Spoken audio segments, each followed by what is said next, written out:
আমি আপনাদেরকে দক্ষিণ পূর্ব এশিয়ার সর্ববৃহৎ জন্য দুর্নীতিকে এবং নিরাপত্তা দেওয়ার জন্য আজকে যে প্রধান দায়িত্ব হয়েছে এই মব কালচারকে দমন করা। দীর্ঘ আজকে দেখলাম পত্রিকায় যে হেফাজতের আমির সাহেব তিনি বলছেন, আমি জানি না এটা ওনার কথা, যে জামাত ইসলামকে ভোট দেওয়া জায়েজ নয়। পত্রিকায় এখনই দেখলাম পত্রিকায় আমাদের চরমনায় পীর সাহেব, যিনি তার সঙ্গে গার্ড ছড়াতে ছিলেন, একসাথে 11 দল করেছিলেন, তিনি বেরিয়ে এসে বললেন এর চেয়ে বড় মিথ্যাবাদী দল আর নাই। আমাদের তো কিছু বলতে হয় না, তাদের সঙ্গে যারা তারাই বলে দিচ্ছে যে এই দলটি। বন্ধুগণ, যারা রাজশাহী ইউনিভার্সিটিতে পড়েছে এক সময়, তারা জানে যে এই দলটির রক কাটা অভ্যাস আছে, এটা সবাই জানে। আর আমরা জানি চট্টগ্রাম বিশ্ববিদ্যালয়ে কিভাবে তারা হত্যার পর হত্যা করে গেছে। আজকে এই দলটি বিভিন্ন জায়গায় সমস্যা তৈরি করার চেষ্টা করছে। সেই জন্য আমাদেরকে সজাগ থাকতে হবে। আমরা কোনো মতেই এই নির্বাচনকে বানচাল হতে দিতে পারি না, এবং 12 তারিখের নির্বাচনকে এই দেশের জনগণের বিজয় নির্বাচনে নিয়ে যেতে হবে। আর সেই বিজয় হবে বিএনপির বিজয়, সেই বিজয় হবে ধানের শীষের বিজয়, সেই বিজয় হবে আমাদের আজাদের বিজয়। বন্ধুগণ, এই ধানের শীষকে নিয়ে আমাদের এগিয়ে যেতে হবে।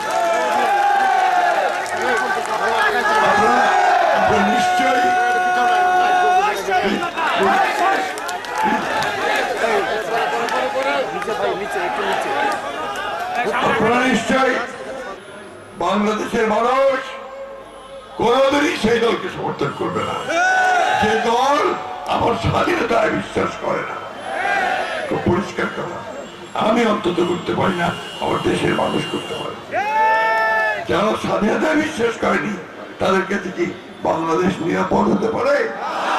তাদের হাতে তার দায়িত্ব কিভাবে নিতে পারে? বন্ধুগণ, আজকে এগুলো খুব প্রাসঙ্গিক। এই নির্বাচনটি পুরোপুরি একটা রাজনৈতিক সিদ্ধান্তের নির্বাচন। আপনি কি অতীতে ফিরে যাবেন নাকি আপনি সামনের দিকে আগাবেন?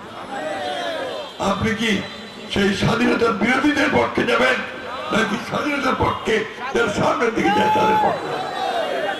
আমার দল বিএনপি স্বাধীনতার ঘোষণাকারী শহীদ প্রেসিডেন্ট জিয়াউর রহমানের প্রতিষ্ঠিত দল, বহুদলীয় গণতন্ত্রের প্রবর্তনকারী দল আমার জিয়াউর রহমান। আমার নেত্রী গণতন্ত্রের জন্য তিনি সারা জীবন আপসহীন সংগ্রাম করেছেন। এই নেত্রী পার্লামেন্টারি ডেমোক্রেসি নিয়ে এসেছিলেন। এই নেত্রী আমার মেয়েদের ক্লাস 12 পর্যন্ত লেখাপড়া অবৈতনিক করে দিয়েছেন।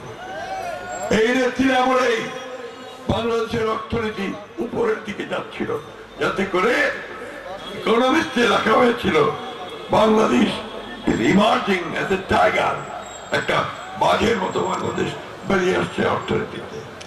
বন্ধুগণ, বিএনপি পরে একমাত্র একটা স্টেবল ইকোনমি দিতে, একটা স্থিতিশীল অর্থনীতি, মানুষের চাহিদা পূরণ করতে এবং দেশকে সামনের দিকে এগিয়ে নিতে পারে। জামাত ইসলামের সেই অভিজ্ঞতা কোনোদিনও ছিল না এবং ভবিষ্যতে তারা সেটা করতেও পারবে না।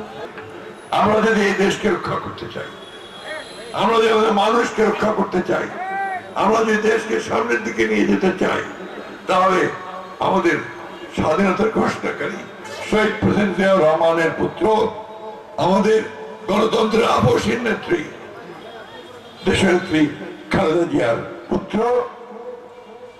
তার নেতৃত্বে আমাদেরকে সামনের দিকে এগিয়ে যেতে হবে। আমি একটি গল্প বলি।